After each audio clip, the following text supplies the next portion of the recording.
예수님을 믿고 구원받았다라는 거는요, 그 안에 성령님이 계시다는 거예요. 그게 이제 성령 충만을 보장해 주는 건 아니지만 성령님의 역사가 아니면은 예수님을 주라고 고백하는 것 자체가 불가능합니다. 하나님의 영으로 말하는 자는 예수를 저주할 자라 하지 아니하고 성령으로 아니하고는 누구든지 예수를 주시라 할 수 없느니라. 예수님을 주님이라고 믿으시는 분들 아멘. 그게 왜 가능하냐? 성령님께서 여러분 안에 계시기 때문에 가능한 거예요. 하나님이 그 아들의 영을 너희 마음 가운데 보내서 아바 아버지라 부르시느니라. 왜 하나님을 아버지라 부르는 게 가능하냐? 성령님이 여러분 안에 계시기 때문인 거예요. 너희가 다시는 무서워하는 종의 영을 받지 않았고 양자의 영을 받았으므로 아바 아버지라 부르시느니라. 자, 성령님이 우리 안에 계시면 변해요. 달라집니다. 이 귀신만 들어가도 달라지는데 성령님이 들어가시는데 안 달라지면 그거 이상한 거예요. 예수님을 믿었대요. 구원을 받았대요. 하나님의 자녀래요. 근데 전혀 달라지는 게 없다? 그러면 그건 거짓말인 거예요. 성령님이 그 안에 계시다고 말할 수가 없는 거예요. 다윗에게 성령이 임하시죠. 다윗이 여호와의 영이 크게 감동되니라. 그러니까 달라지잖아요. 담대해지잖아요. 그죠? 사울에게 성령이 임하니까 어떻게 돼요? 새 마음을 주셨다. 달라지잖아요. 사람이 이전하고 달라진단 말이에요. 그런데 성령을 받았던 사울인데 나중에 이상해지던데요. 삐딱해지던데요. 제사장들을 죽이던데요. 그건 왜 그러느냐? 성령님이 떠나시고 악신이 임하기 때문에 그런 거예요. 성령이 충만하다면 그런 죄 저지르지 않습니다. 이런 베드로 보세요. 계집종 앞에서 예수님 3번 부인하잖아요. 그런데 성령 충만 받으니까 달라진단 말이에요. 어떻게 달라져요? 하나님 앞에서 너희 말 듣는 것이 하나님 말씀 듣는 것보다 옳은가 판단하라. 우리는 보고 들은 것을 말하지 아니할 수 없다. 담대해지잖아요. 다른 이로서는 구원을 얻을 수 없나니 천하 사람 중에 구원을 얻을 만한 다른 이름을 우리에게 주신 적이 없으시리라. 얼마나 담대합니까? 빌기를 다음에 모인 것이 진동하더니 무리가 다 성령이 충만하여 담대히 하나님의 말씀을 전하니라. 오늘 본문에는 성령께서 계시기 때문에 새롭게 되었다. 이것을 어떻게 묘사하느냐? 새로운 피조물이다 이렇게 말씀합니다. 그런즉 누구든지 그리스도 안에 있으면 새로운 피조물이라. 뭐라고 그래요? 이전 것은 지나갔으니 보라 새 것이 되었도다. 달라진다는 거요. 변화된다는 거요. 이전하고 완전히 비교할 수 없는 새로운 삶이 가능해진다는 거예요. 이게 이제 성경의 말씀이거든요. 그 지존파 얘기를 제가 한두 차례 한 것 같은데, 사람들을 참 무차별적으로 많이 죽였잖아요, 그죠? 젊은 친구들이었어요. 인육을 먹었어요, 사는 고기를. 그리고 그거를 먹었다고 자랑스럽게 떠벌리니까 아우 안 그랬어요. 보통 이렇게 발뺌을 해야 되는데 그게 아니에요. 먹었다구나. 죽인 다음에 그거 먹었다고. 세상을 저주하죠. 압구정동의 야타족들, 좋은 차 타고 다니는 사람들 더 못 죽여서 한이라고. 보통 잡히면 이렇게 가리고 막 그래도 조심하는데 더 죽였어 이랬는데 더 못 죽여서 한이라고. 이게 지존파잖아요. 사람들이 얼마나 겁을 먹었는지 몰라요. 근데 이 지존파가 예수님을 영접을 한 거예요. 할렐루야.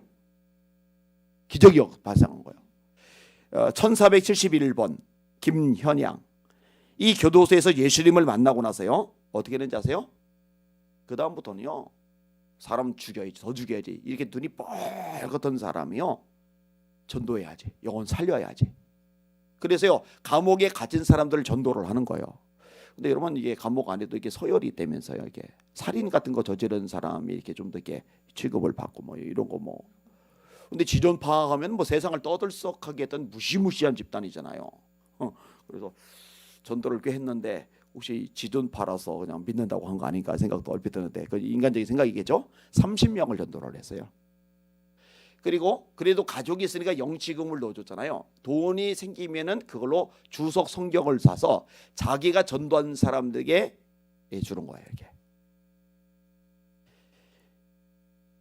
이 사람이 형장에 벗어놓은 운동화에 성경 구절이 적혀 있었어요. 내일 일을 너희가 알지 못하노다. 너희 생명이 무엇이뇨? 너희는 잠깐 보이다가 없어지는 안개니라. 3888번 기완군, 여기도 이제 지존파죠. 같은 멤버죠. 유서를 이렇게 남겼어요. 어머니 죄송합니다. 먼저 가는 불효자를 용서해 주세요. 피해자와 그분들의 가족과 모든 분들께 사죄드립니다. 보살펴 주신 분들에게 감사드리며 집은 교회 설립하는데 시신은 의과대학에 실습용으로 기증하겠습니다. 막 눈이 빨개 가지고 그냥 더 못 죽여서 안달이다 하던 사람이 변화가 돼요. 여러분 다르잖아요. 완전히 다르잖아요. 새로운 피조물이란 얘기죠. 여러분 교회를 수십 년 다녔어요? 직분을 받았어요? 나름대로 뭐 교회 안에서 한가닥 행사를 해요. 근데 세상 사람들하고 차이가 없는 거예요. 가치관이, 인생관이, 세계관이 전혀 다르지 않은 거예요. 말이 전혀 다르지 않은 거예요. 마음이 전혀 다르지 않은 거예요. 삶 행동이 전혀 다르지 않은 거예요. 그건 점검해 봐야 돼요. 둘 중에 하나입니다. 거듭나지 않았든지 거듭났었는데 영적으로 병든 상태든지, 다시요, 거듭나지 않았든지 거듭나긴 했었는데 지금 영적으로 병든 상태이든지, 그러면은요 말씀 통해서 제대로 깨우쳐 줘야죠. 근데 말씀이 제대로 들어가야 자신의 영적 상태도 분별이 되고 회개해야 되는구나, 내가 거듭나야 되는구나, 내가 병들었구나, 내가 회복되고 살아야 되겠구나, 이것 때문에 하나님 앞에 매달리고 몸부림치기라도 할 텐데 이 말씀이 제대로 전해지지 않으면은요 자기 영적 상태가 어떤지조차도 분별하지 못하고 그냥 안심하고 있다가 심판받아 멸망당하고 말 거란 말이에요. 참 비극적인 일일 수밖에 없죠. 여러분 기도하셔야 돼요. 하나님, 한국의 강단마다 예수 그리스도의 피 묻은 복음이 있는 그대로 선포되게 하여 주시옵소서. 말씀이 강력하게 선포되게 하여 주시옵소서. 이 말씀 앞에 사람들이 거듭나게 하여 주시옵소서.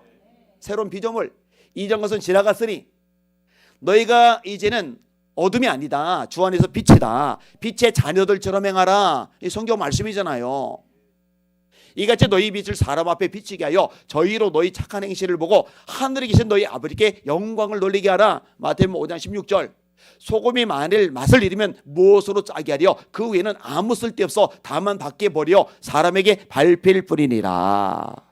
꼿꼿해서 말씀해주고 계시잖아요.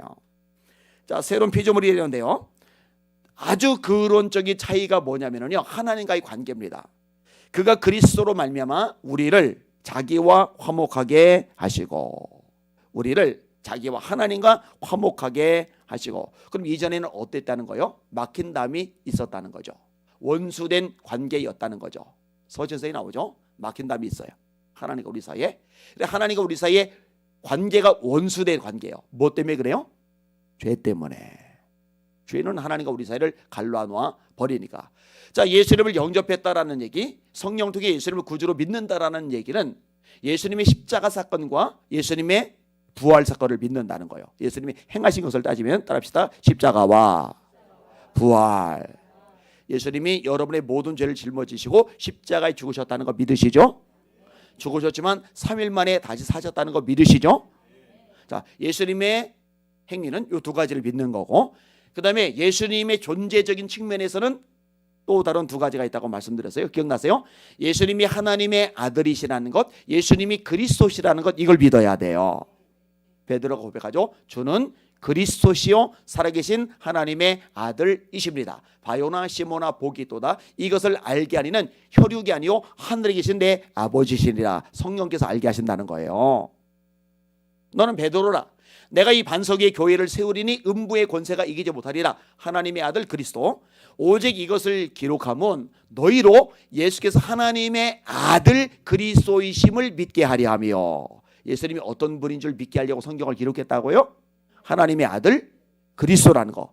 하나님의 아들 그리스도이심을 믿게 하려 하며 너희로 믿고 그 이름을 힘입어 생명을 얻게 하려 하심이리라.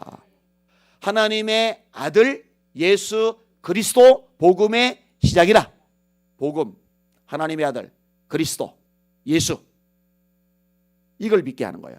다시 정리할게요. 자, 예수님이 행하신 것을 믿는다면은 이 5가지 이 복음 내용이긴 합니다만 앞쪽에서 십자가와 부활을 믿어야만 하는 거예요. 내가 만일 네 입으로 예수를 주로 신하며 또 하나님께서 그를 죽은 자 가운데서 다시 살리신 것을 내 마음에 믿으면 구원을 얻으리라. 사람이 마음으로 믿어 의에 이르고 입으로 시인하여 구원에 이르느니라. 예수님의 십자가와 부활, 예수님의 존재를 믿을 때는 예수님이 하나님의 아들이시다, 예수님이 그리스도시다, 이걸 믿어야 돼요. 여러분 대답하세요. 예수님이 하나님의 아들이심을 믿으십니까? 예수님이 그리스도이심을 믿으십니까? 예, 이걸 믿어야 돼요. 자, 이렇게 예수님이 오셔서, 하나님의 아들 그리스도이신 예수님이 오셔서 우리 모든 죄를 대신 짊어지고 십자가에 죽으셨어요. 이 예수님을 믿을 때 우리 죄가 예수의 피로 깨끗함을 받는 거예요. 도마를 받는 거예요. 정결함을 받는 거예요. 그러면은 이 죄 때문에 원수된 관계였는데 이 죄가 예수님의 피로 깨끗하게 씻음을 받으니까 이제는 하나님과 우리가 원수된 관계가 아니에요. 막힌 담이 사라져요. 화목된 관계가 되는 거예요. 그리스도로 말미암아 우리를 자기와 화목하게 하셨다. 이 새로운 피조물의 가장 핵심적인 차이가 뭐냐? 하나님과의 관계성 속에서 화목된 존재가 되는 거예요. 그리고 여기서 나머지 것들이 파생이 되어지는 거예요. 모든 것의 근원은 하나님과의 관계입니다. 로마서 1장에 사람들의 이제 죄를 언급을 하잖아요. 그 죄의 핵심이 뭐냐? 하나님을 두기를 싫어하는 거예요. 마음에 하나님 두기를 싫어함에 그들 그 상실한 마음대로 내어버려 두사 합당하지 못한 일을 하게 하셨으리 하면서 죄의 항목이 열거가 되는 거예요. 하나님과의 관계가 핵심이다. 이렇게 염두에 두시면 됩니다.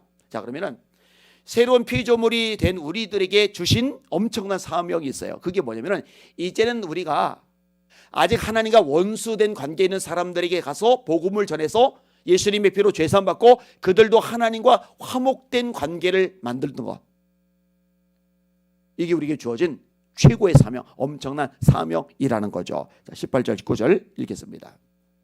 시작. 모든 것이 하나님께로서 났으며 그가 그리스도로 말미암아 우리를 자기와 화목하게 하시고 우리에게 화목하게 하는 직분을 주셨으니 곧 하나님께서 그리스도 안에 계시사 세상을 자기와 화목하게 하시며 그들의 죄를 그들에게 돌리지 아니하시고 화목하게 하는 말씀을 우리에게 부탁하셨느니라. 따라합시다. 화목하게 하는 직분을 주셨다. 한 번 더. 화목하게 하는 말씀을 부탁하셨다.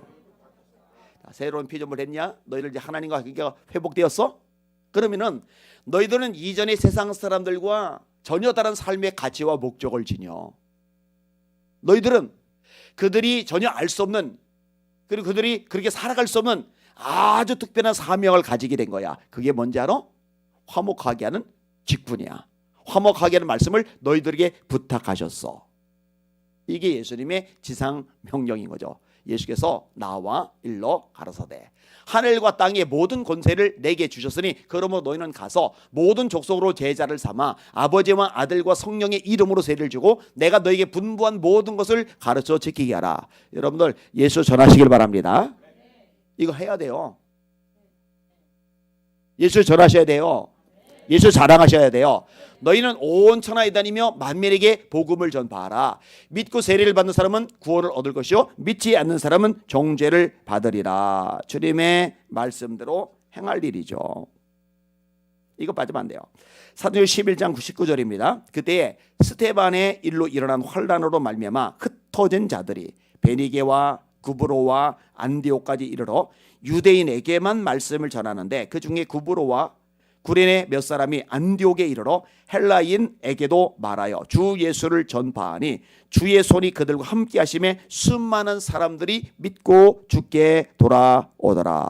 따라합시다. 성전에 있든지 집에 있든지 예수는 그리스도라 말하기와 전도하기를 쉬지 아니하리라. 예수 전합시다. 예수 자랑합시다. 그래서 세상 사람들을 하나님과 화목하게 만드는 저와 여러분들 되시기를 예수님의 이름으로 축원합니다. 간단하게 전도자의 노하우 10가지 요 항목만 읽어드리고 정리할게요. 1. 자신이 하려고 말라. 우리는 전도의 도구가 될 뿐 그 과정은 100% 하나님이 책임지신다는 것, 이를 깨달으면 담대하게 나설 수 있다. 2. 등잔 밑에서 우는 영혼 발견하기. 가까운 데서 전도 대상을 찾아야 한다는 것은 전도의 기본 중에 기본이다. 3. 보고 또 보기. 전도에서 자주 대면하는 것만큼 지름길은 없다. 마주칠 때마다 기도하고 있습니다. 말씀드리자. 이거 이제 김기동 집사님, 나중에 목사님 되셨습니다만 고구마 전도 이분이 하는 거죠. 이분이. 4. 칭찬으로 시작하라. 한결 젊어 보이십니다. 이 식당 물맛이 끝내줍니다. 등 칭찬으로 대화를 열어야 한다. 5. 겸손은 유일한 미천. 그렇죠. 뭐 거만하게 말하면 전도 막히죠. 6. 성격과 기질을 알자. 막무가내식 돌진이 예상 외의 결과를 내기도 하지만 상대를 알고 접근하면 좋다. 7. 교회와 상호 협력하라. 전도자는 교회의 물결을 타야 힘이 난다. 8. 전도자가 곧 크리스찬의 거울이다.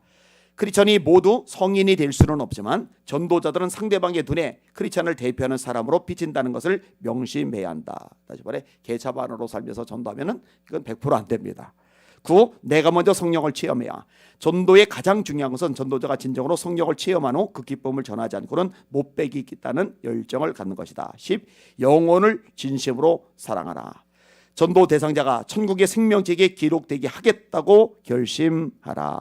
말씀을 정리합니다. 저와 여러분은 새로운 피조물입니다. 그래서 아주 엄청난 사명이 주어졌어요. 화목하게 하는 직분을 주셨다. 화목하게 하는 말씀을 부탁하셨다. 하나님 1분 1초라도 이 엄청난 사명을 잊지 않고 살아가게 하여 주시옵소서. 제가 세상을 살아가는 목적이 성공, 출세, 온갖 잡동사리들이 아니라 나를 통해 천하보다 귀한 영혼들이 구원받아 하나님과 화목하게 되는 데 있다는 거 잊지 말게 하여 주시옵소서. 아멘. 그대로 손 드시고 합심하여 기도하겠습니다. 하나님 저에게 열정을 주시옵소서. 예수님의 심장을 주시옵소서. 복음의 뜨거움이 있게 하여 주시옵소서. 예수 말하지 않으면, 예수 전하지 않으면, 자랑하지 않으면 견딜 수 없을 만큼 속이 불타오르게 하여 주시옵소서. 저희 한번 부르고 합심하여 기도합시다.